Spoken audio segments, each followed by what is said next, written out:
Bonjour frères et sœurs, peuple de Côte d'Ivoire, peuple africain, je vous salue. Soyez bénis mes frères, mes sœurs. Oui, parce que je pense que l'heure a sonné. Nous sommes rentrés dans le plein moment où nous les Noirs, nous devons connaître la liberté. Nous devons connaître le bonheur. Nous devons connaître, oui, la joie, mes frères, mes sœurs. Parce que, vous voyez, notre esclavage ne dépend pas d'une dimension physique, mais elle dépend de notre dimension spirituelle. Mes frères, mes sœurs, nous sommes esclaves. C'est parce que spirituellement, nous avons été attachés, comme on le dit chez nous. Voilà pourquoi physiquement, le blanc nous domine, mes frères, mes sœurs. Mais naturellement, excusez-moi, naturellement, on prend un blanc qu'on dépose à côté d'un noir. On dit battez-vous. Vous comprenez? Force. Noir là va chicoter blanc là. Aller-retour, comme on dit chez nous encore. On dit bon, intelligence. Mettez-vous là. Noir va laisser blanc devant 1 kilomètre entre eux. Il va le dépasser. Vous comprenez? On parle encore de chansons. Mais ça c'est merveilleux parce que hier, je regardais une émission de concours de musique. Et les noirs qui passaient, mes frères, mes soeurs, il n'y avait pas match. Il n'y avait pas match. Sur tous les plans, mes frères, mes soeurs, on domine. Mais pourquoi le blanc nous maintient dans l'esclavage? Pourquoi nous souffrons de ce blanc-là, mes frères, mes soeurs? C'est parce que nos yeux spirituels ne sont pas ouverts. C'est parce que nos oreilles spirituelles ne sont pas ouvertes. Mes frères, nous devons sortir de l'esclavage. Le code qui est dans la Bible, qui est la sortie d'Égypte, là, c'est nous qui devons sortir. C'est ce peuple-là. Il y a eu déjà une première sortie d'Égypte. Vous comprenez? Avec les Hébreux. Et vous comprenez un peu. Mais regardez. Ils ont dit, Moïse a dit, tuez l'agneau. Vous comprenez? On a parlé encore de l'agneau. Vous comprenez? Et quand Jésus est venu, on a parlé encore d'une dimension de l'agneau pour sortir d'Égypte. Mais qu'est-ce que ça veut dire l'agneau? L'agneau, c'est quoi? Vous voyez, l'agneau, ça s'apparente à la douceur. L'agneau s'apparente à la paix, à la joie et à l'amour, mes frères, mes sœurs. Je vais vous dire simplement que ce qui va nous emmener à sortir d'Égypte, c'est l'agneau. C'est un comportement de l'agneau. C'est un comportement d'humilité, de petit. C'est un comportement d'amour. C'est un comportement de simplicité. C'est un comportement, mes frères, mes sœurs, de paix. C'est ça. Vous comprenez? C'est la seule chose qui peut nous faire sortir de l'esclavage, mes frères, mes sœurs. Oui, je vous ai dit dans ma vidéo précédente que le noir est béni. Dieu l'a béni. Et Dieu l'a placé sur une terre riche et prospère. Nous sommes l'homme le plus intelligent de la terre. Il est démontré scientifiquement que nous sommes noirs là. Nous sommes plus intelligents que toutes les autres races. Nous sommes forts que toutes les autres races. Nous sommes sur un continent qui est plus riche que tous les autres continents. Mais qu'est-ce qui se passe? C'est parce que nous n'avons pas notre identité spirituelle. Nous les Africains, mes frères, nous sommes des êtres remplis d'amour. Et vous voyez, avant que le colon arrive, on était remplis d'amour. Vous comprenez? Donc imaginons que si le colon n'était pas arrivé, aujourd'hui, chez nous allait être un paradis. Vous comprenez? Parce que l'évolution fait que on grandit ce que Dieu nous a donné. Au fur et à mesure que les jours passent, on fait grandir ce que Dieu nous a donné. Donc ça veut dire que si on n'avait pas été bloqué dans cet élan-là par l'Occident qui est venu avec tous ces mensonges-là, aujourd'hui, on serait ce peuple merveilleux. Mais ce n'est pas grave. Dieu dit, mes frères, mes sœurs, je vous ai donné l'agneau. Je vous ai donné Jésus. Et ce Jésus-là, les gens ne le comprennent pas. Non, voilà, c'est un Égyptien, oui, c'est un bandit, oui, c'est un ceci, c'est un cela. Mais moi, je vous dis, mes frères, mes sœurs, comprenez l'action qui s'est passée avec Jésus. Il est mort à la croix pour sauver les autres. C'est cet aspect-là que j'aimerais qu'on retienne. Celui qui donne sa vie pour les autres. C'est l'amour. L'amour est la puissance qui va nous permettre de retrouver notre identité. L'amour. Vous voyez tous les grands écrivains, tous les grands penseurs, tous les grands artistes ont dit, vous les Africains, ce qui vous manque, c'est l'unité. C'est l'unité, mes frères. Nous les Africains, c'est l'unité, mes frères. Il est démontré partout que c'est l'unité. Vous comprenez? Et le diable est venu s'aimer la division. Donc il faut que nous retrouvons notre unité. Et tous les savants scientifiques, comment on appelle, sachants ou hommes de lettres, tous les penseurs africains, moi je pense qu'ils devaient réfléchir dans ce sens pour voir comment est-ce qu'on devait être unis. Vous comprenez? Ce qui nous manque, c'est l'unité. Tous ceux qui se battent pour que l'Afrique soit maintenant indépendante, l'Afrique soit libre là, mes frères, mes sœurs, c'est l'unité. Mais l'unité, c'est un mot vaste, c'est une grande dimension. L'unité. L'unité comment? On a plusieurs fois essayé l'unité. On a plusieurs fois essayé des rencontres. On dit Union africaine, Union ceci, tant, Union monétaire, Union. Mais il n'y a rien. Vous comprenez? On ne sait pas ce que c'est que l'unité. On ne sait pas ce que c'est que l'unité, mes frères, mes sœurs. Cette unité dont nous prenons, dont nous disons dans notre bouche là, c'est le blanc qui nous a donné cette unité là.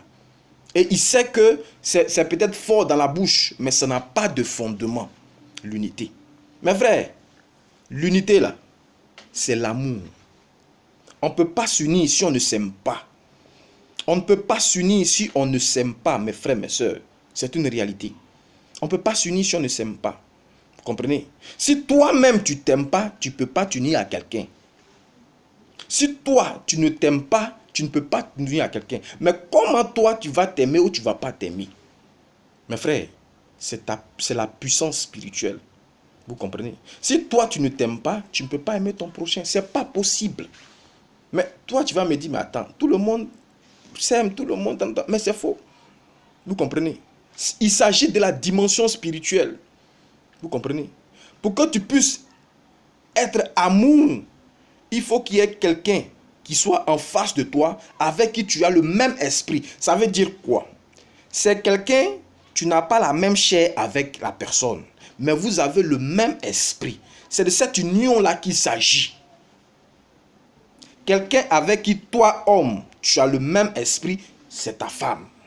Vous êtes charnellement, vous êtes divisés, mais spirituellement, vous êtes un. Vous comprenez? Voilà le mécanisme de l'unité. Voilà le mécanisme de l'amour. Vous comprenez? Donc, tant que toi-même tu es divisé avec toi-même, tu ne peux pas régner. C'est ce que Dieu a dit dans sa parole. Il dit, si une maison est divisée contre elle-même, elle ne peut pas donner l'amour. Elle ne peut pas exister. Vous comprenez? L'unité dont on parle, là, spirituelle, là, c'est l'unité entre un homme et sa femme. C'est ce qu'on appelle la maison. Il faut que tu comprennes que l'union, là, ça commence dans cette dimension. Vous comprenez? Vous devez d'abord être un avant d'aimer les autres. Mais pour que vous puissiez être un physiquement, là, vous êtes là, c'est ta femme, elle vient de ses parents, et puis toi, tu viens de tes parents. Mais comprenez que pour pouvoir apporter de l'amour, il faut que toi et ta femme, vous comprenez que vous êtes un en esprit. Et quand quelqu'un est en esprit, là, il ne se cache pas derrière la maison, l'homme, pour aller chercher notre femme. Ou la femme ne va pas avec ses amis pour critiquer son mari. Vous voyez, la division commence entre ces deux êtres. Voilà pourquoi ça s'est passé dans le jardin d'Éden. Le serpent est venu les diviser, l'homme et la femme. On dit dans le jardin, ils étaient nus. Ça veut dire que l'aspect physique n'existe pas dans le spirituel. C'est l'aspect spirituel, mes frères, mes soeurs. Et c'est cela que le diable attaque. Vous comprenez? Parce que si vous comprenez que vous êtes un en esprit, vous allez manifester de l'amour. Vous serez des dieux. Donc le diable va commencer à diviser la maison. Mais vous êtes mariés, mais vous n'êtes pas mariés, vous n'êtes pas unis. Voilà pourquoi vous souffrez dans votre maison. Je vais aller plus loin pour vous dire, vous qui êtes mariés, qui dites que non, je suis marié, je suis avec ma femme, vous n'êtes pas un. Vous avez votre téléphone, la femme a son téléphone. Ça pourrait paraître bizarre, mais ça pourrait paraître plutôt anodin, mais c'est pas grave en quelque sorte ce qu'on peut dire. Mais mes frères, physiquement c'est rien, mais spirituellement c'est un très grand danger. Parce que vous êtes séparés. Madame a pour elle, papa a pour lui, monsieur a pour lui. Madame a pour elle, monsieur a pour lui. Mes frères, humainement ça paraît simple, il n'y a rien, mais spirituellement c'est un danger. Le diable utilise ça pour rentrer dans votre maison, dans votre foyer. Parce qu'il veut vous isoler. Comme il a fait dans le jardin d'Éden. Isoler Ève pour la séduire. Vous comprenez? C'est dangereux parce que vous n'avez pas compris que vous êtes un. Vous allez voir vos camarades. Vous allez expliquer à vos camarades la situation de votre maison. Que votre mari ne sait pas. Monsieur, tu vas partir faire des choses. Ta femme ne sait pas. Vous êtes mariés, mais vous n'êtes pas unis. Vous n'êtes pas unis, mes frères, mes sœurs. Et c'est comme ça que vous qui êtes mariés, vous souffrez dans votre maison. Parce que vous n'êtes pas unis. Vous n'êtes pas unis, mes frères, mes sœurs. Oui, parce que vous devez comprendre que la femme, ta femme qui est devant toi là, c'est toi. Est-ce que tu peux te tromper, toi? Toi, homme, est-ce que tu peux te tromper? Mais si tu te trompes, c'est que tu es fou. Tu comprends? Tu te regardes dans le miroir et te dis, non, je me cache de toi. Tu es bête. Vous comprenez? Tu ne peux pas te tromper, toi. Donc, si tu comprends que tu ne peux pas te tromper, tu ne peux pas tromper ta femme. Tu ne peux pas tromper ta femme. Voilà la dimension spirituelle de l'unité. Tu ne peux pas tromper ta femme. Madame, si tu comprends que tu es un en esprit avec ton mari, tu ne peux pas le tromper parce que toi-même, tu ne peux pas te tromper. Tu ne peux pas comment on appelle ça, te trahir toi-même. Ce n'est pas possible. Donc, comment tu vas trahir ton mari? Comment tu vas trahir ta femme? On se marie là, ce n'est pas dans la chair, c'est dans l'esprit qu'on se marie. Parce que quand vous êtes marié dans l'esprit, c'est ce qu'on appelle, Dieu dit, vous êtes devenus un. Et quand vous êtes devenus un là, on ne peut plus vous séparer. Regardez ce que Adam a dit quand il a vu Ève. Il dit, cette fois-ci, voilà celle qui est os de mes os et chair de ma chair. Ça veut dire quoi? Os là, c'est l'esprit. Parce que quand on voit la chair, on voit la chair, mais on ne voit pas l'os. L'os, il est à l'intérieur. Et c'est sur l'os vient se griffer, vient se mettre la chair. Est-ce que vous comprenez? Non, l'os, la chair est là parce que l'os a déjà établi qu'on appelle le schéma, a solidifié qu'on appelle ça, le corps. Donc la chair vient. Donc tout est établi par la chair, pas plutôt l'os qui est l'esprit. Parce que l'os, on ne le voit pas. Il dit, voilà celle qui est esprit de mon esprit et chair de ma chair. Donc mes frères, on ne doit pas se marier dans la chair. Parce que le mariage, ce n'est pas un jeu. Et le diable a voulu qu'on le prenne comme un jeu. C'est à travers le mariage qu'on est complet pour donner l'amour. Vous comprenez? C'est à travers le mariage qu'on est complet pour faire quelque chose spirituellement. Parce que nous les hommes, Dieu nous a donné comment on appelle ça? Des missions à atteindre. Vous comprenez? Et seul tu ne peux pas être parce que tu es moitié. Il faut que tu aies ta moitié pour pouvoir atteindre l'objectif. Mais le travail que Dieu te donne là, tu dois le faire avec compassion. Tu dois le faire avec amour, mes frères, mes soeurs. C'est comme ça. Et c'est ta femme c'est ta femme qui vient t'établir dans cette dimension de divinité là. Mais il faut que tu comprennes que cette femme n'est pas pour toi. Cette femme est un instrument de travail pour pouvoir atteindre l'objectif que Dieu t'a donné. Femme, pareillement, l'homme que tu vois là, c'est pas pour dire que non, tu as le garder dans tes bras. C'est pour atteindre l'objectif que Dieu t'a donné. Voilà le couple, voilà le mariage. C'est pour s'unir en esprit. Et c'est comme ça que nous devons retrouver notre identité spirituelle. Voilà pourquoi Dieu dit, il n'est pas bon qu'un homme soit seul. Tu ne peux pas être seul parce que chacun a sa mission. Lorsque tu retrouves ta mission, naturellement, tu retrouves ta moitié spirituelle, pas ta moitié physique. Est-ce que vous comprenez? Donc, l'unité commence par nous-mêmes. L'unité, nous les Noirs, ça commence par nous-mêmes. Ça commence par nous. On ne peut pas être divisé parce qu'une maison divisée ne peut exister. Donc, il faut que nous unissons d'abord. Il faut que nous nous marions d'abord. Il faut que nous marions en esprit. Pas de façon physique. Mes frères, je vais vous parler du mariage. Il y a 3 sortes de mariage. Il y a le mariage qu'on contracte, qui est le mariage par intérêt. Vous comprenez? Tu vois quelqu'un, il a l'argent. Tu vois une femme là, elle est une héritière. Il y a quelque chose. Elle est bien jolie. Le monsieur est bien joli. Tout. C'est le matériel en fait. La chair, l'argent, la richesse, l'héritage. Tout ça, ça n'a rien à voir. C'est-à-dire qu'il y a des mariages qui se contractent comme ça. Ça, c'est le mariage du par vie. Ça n'a rien à voir avec Dieu. Vous comprenez? Et deuxièmement, il y a un mariage qui se fait par amitié. Ça veut dire quoi? Tu rencontres quelqu'un, vous marchez un peu, vous cheminez, comme on dit dans le milieu chrétien. Vous cheminez, vous invitez, vous faites des cadeaux, vous allez ensemble, un peu, et puis paf, vous vous mariez. Ça, c'est le mariage qui est établi sur la chair, sur l'amitié, pardon. Et ce mariage-là, ça ne vient pas de Dieu. Est-ce que vous comprenez ça? C'est la vérité. Ça ne vient pas de Dieu. Oui, ça ne vient pas de Dieu. Voilà pourquoi tous ceux qui ont contracté ce genre de mariage-là, vous souffrez dans votre maison. Ça peut commencer bien, mais ça finit généralement très mal. Et même quand vous pensez que ce n'est pas fini, il y a quelque chose qui est là, qui empêche cette dimension de mariage-là d'avancer. Vous voyez les couples, quand ils sortent là, ils sont heureux, et ça arrive, monsieur, madame, mais quand ils rentrent à la maison, monsieur a pour lui, madame a pour lui. Vous comprenez? Ce genre de mariage-là, on dit, ta maison est placée sur le sable. C'est ce qui explique ce passage-là. Si tu as bâti ta maison sur le sable, quand l'eau va venir, quand la tempête va venir, quand tous les problèmes vont venir là, tu vas tomber. Ça veut dire la souffrance. Vous comprenez? On ne se marie pas par intérêt. Le mariage est une puissance. C'est à travers le mariage qu'on devient Dieu. Vous comprenez? Et le troisième mariage, c'est le mariage spirituel. C'est ce mariage-là où on parle du jardin. Où on parle de l'amour. L'amour que nous devons vivre entre une femme et un homme là. Mes frères, ça ne se cherche pas. Ça se donne par Dieu.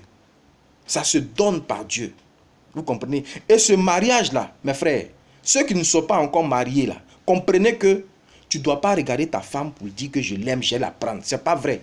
Si tu fais ça, tu as posé ta maison sur le sable. Quand le vent va venir, quand la tempête va venir, ça va tomber. Il ne faut pas regarder ta femme pour dire que non, parce qu'elle est belle, parce qu'elle est gentille. Il ne faut pas la prendre en amitié et puis dans le but de se marier. Non, non, non. Tu as basé ça sur le sable. Quand la situation difficile va venir, ça va tomber. Vous comprenez? Mais il faut placer ta maison sur le roc. Si vous placez ta maison sur Dieu, il faut donner ton mariage, il faut apporter l'esprit spirituel à ton mariage. Ça veut dire quoi? Dis à Dieu de choisir ton épouse parce que toi, tu es venu pour une mission sur la terre. Vous comprenez? Tu es venu établir une mission. Et cette mission-là, c'est pour établir le bonheur des autres. Vous comprenez? Donc, tu veux faire ce travail-là. Donc, Dieu, tu ne peux pas être seul parce que tu dois le faire avec beaucoup d'amour. Donc, il faut que Dieu t'envoie ton aide qui va te donner de matérialiser l'amour qui te permettra d'atteindre tes objectifs. Est-ce que vous comprenez? Donc, Seigneur, donne-moi mon aide semblable. Mais comme le diable est là, comme je ne sais pas c'est qui, c'est toi qui sais c'est qui, montre-moi le signe. Comment je vais reconnaître ma moitié? C'est exactement ce que Dieu demande. Quand tu places ton mariage dans la main de Dieu, il ne va jamais te donner vilain, il ne va jamais te donner sale, il ne va jamais te donner gâté. Mais il dit, moi je sais donner de bonnes choses à mes enfants. Vous-même quand vous choisissez là, vous ne choisissez rien. Mais si tu laisses Dieu choisir parce que tu sais que tu dois apporter de l'amour, Dieu va t'envoyer son serviteur ou sa servante qui va te faire du bien. Vous comprenez? Et quand elle va venir, mais quand il va venir, tu vas vivre de bonheur en bonheur. Chaque jour va grandir. C'est ce qu'on appelle l'amour spirituel, l'amour de Dieu. C'est comme ça qu'on devient Dieu. Regardez, quand tu vis cet amour de Dieu-là, tu peux tout donner à ton frère. Tu peux tout donner aux autres. Tu peux vivre d'amour. On peut te tuer, tu t'en fous. Parce qu'à la maison, tu as quelqu'un qui galvanise ton amour. Quand tu vois ta femme ou quand tu vois ton mari, tu dis je m'en fous du reste parce que ma vie c'est elle, ma vie c'est lui. Est-ce que vous comprenez ça mes frères, mes soeurs? C'est le mariage spirituel et c'est de ce mariage-là qui nous rend Dieu. Et c'est ça là qui va nous permettre de dominer nos ennemis. Parce que nous serons remplis d'amour. Mes frères, mes soeurs, c'est une réalité. C'est une réalité. Voilà ce mariage divin. C'est par le mariage que nous devenons Dieu. Le mariage, c'est plusieurs éléments qui s'associent pour devenir un. Dieu, il est marié. Donc Dieu, là, il est Dieu parce qu'il est plusieurs en un. Nous aussi, nous devons être plusieurs en un pour dominer, pour posséder notre héritage, de dominer le monde. Mes frères, si Dieu t'a donné quelque chose, une grande mission, construis ta maison sur le roc. Construis ta maison sur le roc. Si ta maison est sur le sable, ta mission ne va jamais, jamais, jamais se réaliser. Ils vont toujours te mettre en prison. Ils vont toujours te frapper. Ils vont toujours t'écraser. Vous comprenez? Voilà la dimension. Si vous n'êtes pas marié, demandez au Saint-Esprit de vous conduire dans sa vérité. Ne choisissez pas, ne regardez pas, laissez comme ça. Demandez à Dieu, tu sais ce qui est bon pour moi, je veux te servir, envoie mon aide semblable, donne-moi comment je vais la reconnaître, comment je vais le reconnaître. Et tu vas voir, vous priez, vous demandez à Dieu, non, Dieu dit, vous demandez, mais vous ne demandez rien. Vous demandez de n'importe quoi. Voilà les choses qu'on doit demander à Dieu. Pour ne pas que tu souffres. Parce que moi, Dieu, si je te donne, c'est suivi d'aucun chagrin. Et le diable nous a tellement trompés que vers la fin maintenant, on a vieilli, on dit non, moi je ne veux plus me marier. Mais ce que vous ne savez pas, si tu n'es pas marié, tu n'es pas Dieu et tu ne peux pas réussir ta mission et tu seras un pécheur. Parce que péché veut dire rater mon objectif, rater ma mission. Vous comprenez? Tous ceux qui veulent combattre le mal, et puis vous n'avez pas de maison, vous n'avez pas d'épouse, asseyez-vous, ce n'est pas la peine que vous allez essayer. Parce que le diable va vous tuer, il va vous emprisonner, il va vous faire du mal. Mes frères, mes soeurs, vous qui êtes mariés, comment rétablir votre maison? Mes frères, mes soeurs, regardez, c'est trop simple. C'est trop simple. Asseyez-vous. Vous êtes parti sur une mauvaise base. Vous comprenez? Dans ton côté, si c'est gâté dans ton côté, femme comme homme, demande à Dieu. Je veux te servir. Peut-être que je ne t'ai pas écouté. Et voilà ce que ma maison est devenue. Oh, tout commence par ma maison. Il faut que ma maison soit bâtie sur le roc. Tu peux construire ta maison sur le sable. Si tu as compris là, tu peux enlever le sable là pour mettre le roc en bas. Donc, que le Saint-Esprit te conduise. Et répands-toi, l'homme ou femme, répands-toi parce que tu n'es pas allé dans la dimension de Dieu. Quand tu vas te repentir sincèrement là, regarde, ne dis rien à ton partenaire. Prie Dieu, dis-lui que moi je veux te servir. Si celui qui est devant toi, ce n'est pas ton époux, Dieu va le prendre, il va le troller, il va amener pour toi. Si c'est ta femme là, tu as marché avec elle, mais ce n'était pas ton épouse, Dieu va la chasser, il va prendre pour toi pour amener. Mes frères, je vais vous dire que nous devons être des dieux pour posséder. Pour dominer comme Dieu nous a dit. Vous comprenez? Le jardin d'Éden, la Genèse, ça n'a pas existé quelque part. Mais c'est une code, ce sont des codes qui parlent du noir. Vous comprenez? L'homme noir qu'on a conçu en première position là, tu es Dieu, tu dois dominer. Vous comprenez? Mais il faut que tu comprennes comment est-ce qu'on est Dieu et comment est-ce qu'on domine. À travers le mariage. C'est à travers le mariage, mes frères, mes soeurs. Vous qui n'êtes pas mariés, ne cherchez pas mariage, ne cherchez pas femme. Restez dans votre coin et cherchez à ce que Dieu vous rétablisse votre mission, votre vision. Et Dieu vous donnera le reste. C'est lui qui donne. On ne cherche pas une femme, on ne cherche pas un mari. Si tu cherches, tu vas trouver danger devant toi. Vous comprenez un peu? Laissez Dieu vous conduire. Parce que c'est à travers ça qu'on peut aimer. Regardez, dans votre maison, s'il y a l'amour entre une femme et son mari, l'amour forcément va impacter. Tu t'en fous. Vous comprenez? Je le dis, mes frères, mes soeurs, parce que c'est une réalité. C'est une réalité. C'est la vérité. Je me suis marié dans cette dimension. Mais mes frères, c'est un bonheur. Si vous êtes là que je vous parle et puis ça vous touche et vous êtes là et puis je... Mes frères, c'est ma mission que je suis en train de faire. Je le fais avec amour. Je n'ai pas besoin qu'on me paye.